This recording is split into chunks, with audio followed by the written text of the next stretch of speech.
The Olympics are an event designed to celebrate the absolute pinnacle of human capability and fitness, a place where every 4 years the world's strongest, fastest, and most well-toned individuals meet up and compete against one another in a variety of sports that test the limits of their formidable, literally world-class athleticism. And for almost half a century, McDonald's looked at this event, this global smoke show designed to showcase the limits of human physical potential, and thought, yes, this is the place to advertise our famously unhealthy foods. While this collaboration is certainly odd, it did result in one of the funniest marketing backfires of the last century. A blunder so costly and embarrassing to the company, it is now taught in business textbooks and directly inspired a subplot of an episode of The Simpsons. Then again, it also resulted in a not insignificant boost to American patriotism during the early 1980s. So let's dive into it and the weird and wacky world of Olympic sponsorships.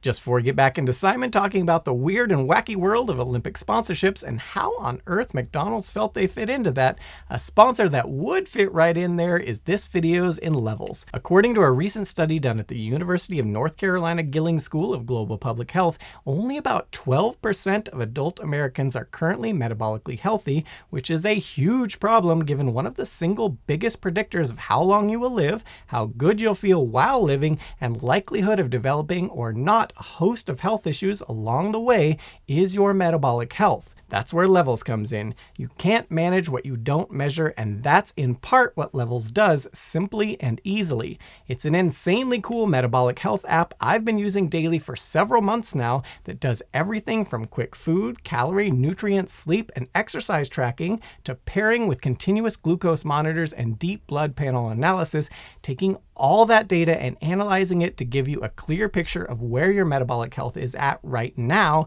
and ways you can improve it to lower your risk factors for negative health items in the short and long term, increasing your chances of longer life with better quality of living and more energy throughout. Naturally, being an extreme data nerd who never met interesting data I didn't want to make adorable data babies with, and now also in my 40s, when signing up to Levels several months ago, I went with the works of continuous glucose monitoring as well as the 104 biomarker blood test, and have been using the app to track my sleep, nutrition, and exercise, and so much cool data and insights since. From basic things like while I have been hitting my macronutrient and caloric levels solidly overall, I was previously unaware how laughably low my fiber intake was at 1/4 the recommended daily amount, or how big of a positive effect that can have on various health markers long term if one gets the correct amount of fiber, which, by the way, statistically, if you live in the US, about 95% of people do not eat anywhere close to the recommended amount. To more deep analysis, looking at my glucose monitoring data and over 100 plus blood work markers in the app, and then reading through Levels analysis on what each item means and ways I can improve in certain areas. Although just saying, my 104 biomarker test said that though I am chronologically 43, I am biologically only 38 years old. Who said I've been alive forever? Combining that with the voice of a 12-year-old, well, my friends, average those latter two things out, and I'm like 25, totally living forever. Give me more time, Jacob! I beg of you!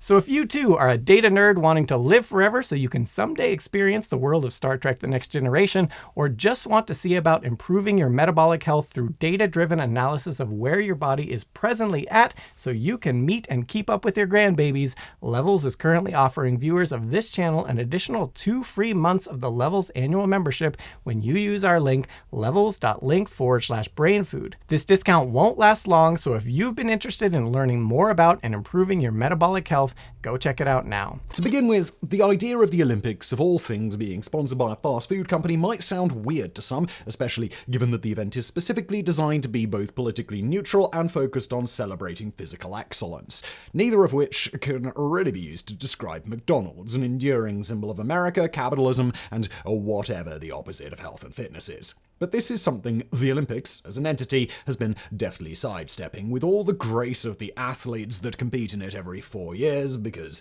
money. For example, when queried by NPR in 2024 on the decision to allow Coca-Cola of all companies to continue sponsoring the Olympics, a spokesman for the International Olympic Committee gave the following non-answer. The IOC is proud of its nearly century-long partnership with the Coca-Cola Company, and then paying lip service to the fact that Coca-Cola does make and sell sugar-free products and that the company has a policy of not directly marketing any of its products to children under 13. A baffling claim, given that Coca-Cola ads for 2024's games featured full sugar Coke twice as often as ads featuring their sugar-free alternatives, namely Diet Coke and Coke Zero, and the fact that said ads were running in the Olympic Games, which of course no one under 13 watches.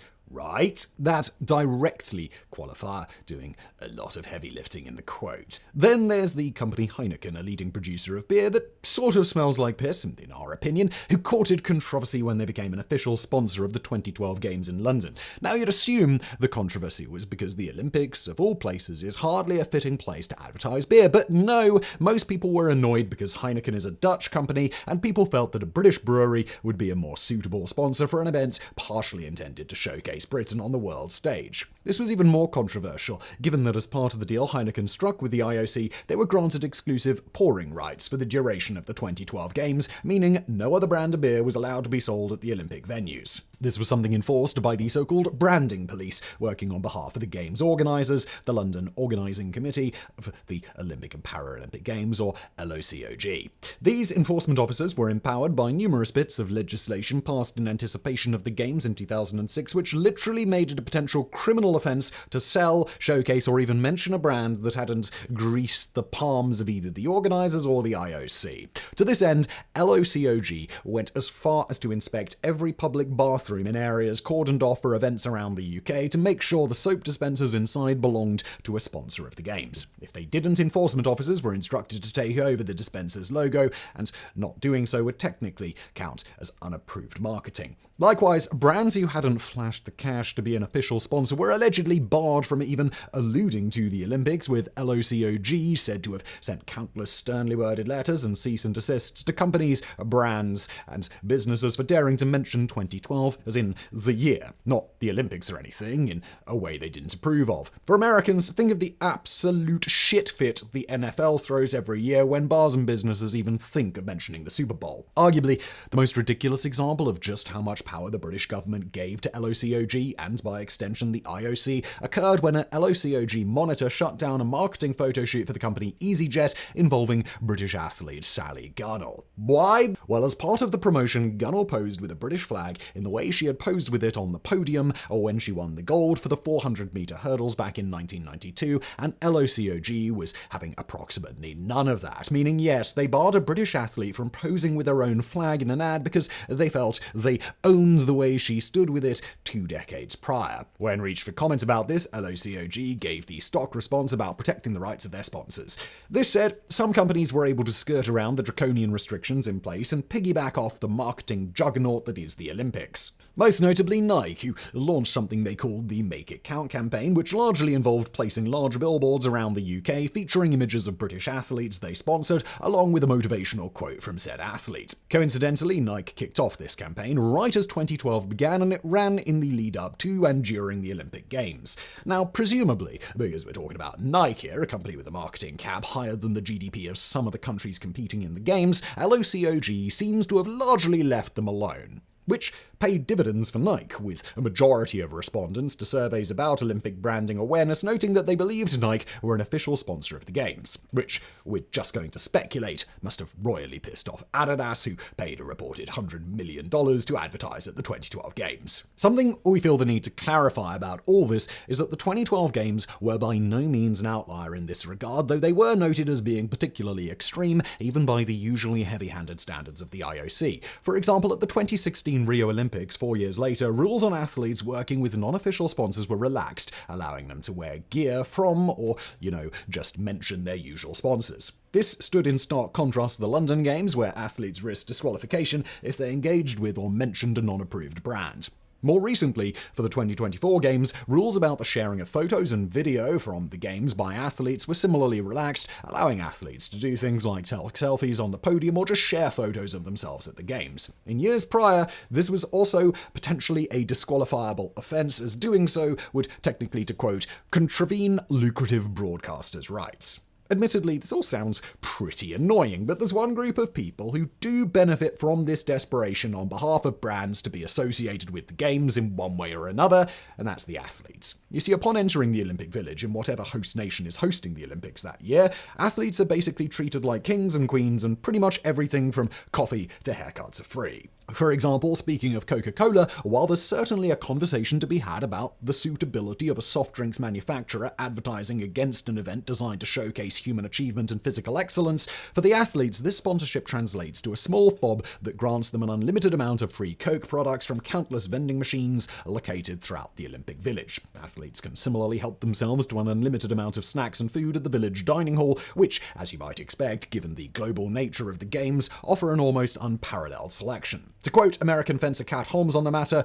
"The dining hall is out of this world. In Tokyo, it was 2 floors. In Rio, it was the size of a soccer field. There's every type of food you could imagine. It's interesting for people watching, too. I remember distinctly that the Chinese gymnasts in Rio had trays and trays piled high with only pineapple. Then you see giant weightlifters carrying 5 massive trays of food. It's fascinating." In addition, scattered throughout the village are fully stocked food and coffee carts athletes can use without cost by simply flashing their Olympic credentials. Athletes can even get a free laundry service, provided, of course, by an Olympic sponsor who will make sure their jockstrap is fresh and clean for the next day of competition. Speaking of which, another sponsor of the games not often mentioned, but one that is no doubt greatly appreciated by athletes, is Durex, who for decades now have discreetly given athletes cartloads of contraceptives and other such Durex products upon their entrance into the Olympic Village. As you might expect, putting together thousands of the most physically fit and tightly wound, stressed out, relatively young people with a whole lot of pressure to perform in front of a world audience in one location and then barring all cameras from the premises is a recipe for a whole lot of non-stop random sex. So much, in fact, that at some games, Durex has had to ship more condoms for athletes on multiple occasions, despite frequently giving away enough every single athlete competing to use 2 per day, every day, for the duration of the games. A statistic that may or may not have something to do with the fact that beer is similarly provided in unlimited quantities to athletes. Again, while there certainly is something weird about a beer company sponsoring an athletic competition, one group who absolutely were not complaining about Heineken's partnership with the Olympics in years past were the athletes who got to celebrate or commiserate at the private bars the company set up within the Olympic villages for the years that they were sponsors. In regards to these bars, they're pretty much jam-packed for the duration of the games, and it's a given that no matter the time, there's going to be someone celebrating a win or wanting to drown their sorrows. Of note about the Heineken sponsorship is that even in years they weren't an official partner of the games as a whole, the company has still been, and as of 2024, still is, an official sponsor of the Dutch national Olympic team in years past. It likely goes without saying that this makes the Dutch team quite popular among other athletes, which is how we get around to McDonald's, whose partnership with the game similarly began with them wanting to support the American national team. Specifically, it's noted that for the 1968 Winter Games in Grenoble, McDonald's, spying an opportunity for good press, quote, airlifted burgers to the American national team after members mentioned missing McDonald's, which just might be the most American sentence ever written. In any event, the success of this stunt eventually led to McDonald's becoming an official sponsor of the games, with the partnership between the IOC and McDonald's officially starting with the 1976 Games in Montreal and lasting until the 2018 Winter Olympics in Pyeongchang, South Korea. For anyone curious, yes, this means that for the 40 or so years McDonald's was an official Olympic sponsor, athletes did get unlimited chicken nuggets if they wanted. Noteworthy, athlete Usain Bolt directly credited McDonald's with his record-breaking 100-meter dash at the 2008 Olympics, noting that he pretty much subsisted on nothing but chicken nuggets for the duration of the games, and that his pre-race warm-up was a brunch of nuggets and a nap. While it has nothing to do with McDonald's, we'd also like to point out here that another athlete who credited a world-class performance to something unexpected was long jumper Bob Beamon, who credited his record-breaking leap at the 1968 Games to the fact that he'd spent the evening prior alternating between throwing back shots of tequila and having many rounds of sex with his wife. Legend. Back to the 1970s, though. Wanting to capitalize on their newfound partnership with the Olympics, McDonald's contacted Chicago-based marketing firm Frankel & Company and tasked them with coming up with a novel way to sell their products that also took advantage of their newfound proximity to the games. In the end, the firm came up with a promotion in which McDonald's would give away scratch cards with every item they sold. These scratch cards would have a random Olympic event on them, and if America won a medal in that event, the holder would be entitled to a free item from McDonald's menu. Specifically, a bronze would entitle the holder to the Tony Soprano Special, aka a soft drink of choice. A silver got you free fries, and a gold, a Big Mac. While the promotion was reasonably successful, McDonald's opted not to repeat it for the 1980 Games in Moscow, presumably because the US boycotted those games. However, when it was announced that the 1984 Games were to be held in Los Angeles, McDonald's marketing team decided to go all in on their sponsorship, with the company going so far as to foot the bill for a state-of-the-art Olympic swimming pool in the city to the tune of about $3 million in 1980s dollars. That's roughly $9 million today. But the biggest cost to McDonald's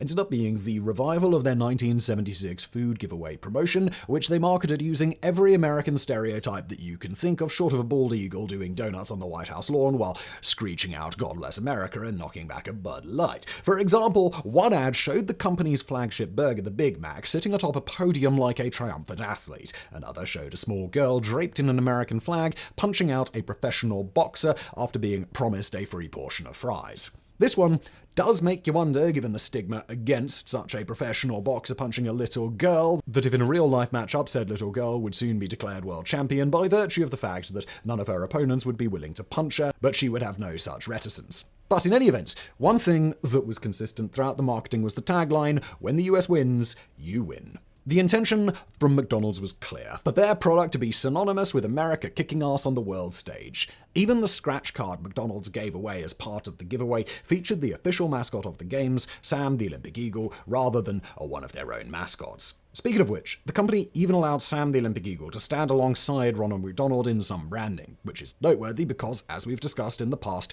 McDonald's has long resisted ever portraying their mascot as anything less than an omnipotent clown god from the burger dimension. However, even the almighty Ronald was willing to share the spotlight with Sam the Olympic Eagle if it meant selling more fries. And now here's the thing. All of this was planned and anticipated by McDonald's, and they were seemingly happy with spending millions in the giveaways to ensure McDonald's became synonymous with the 1984 Games and America. However, the amount they eventually spent was vastly more than anticipated due to a bizarre oversight on behalf of their marketing team, and it's this mistake that resulted in the campaign being the stuff of business blunder legend that is still taught in business schools today. You see, it's believed that when the time came to actually print the cards they'd give away with each and every purchase, McDonald's seems to have used the medal results from the 1976 Games as a baseline to figure out the likelihood of America winning a medal in any given event, and then weighing the number of cards with that event on it accordingly. We say believed here because McDonald's as a company has remained tight-lipped about the mechanics behind the giveaway, but industry analysts have concluded that this is most likely how they did it.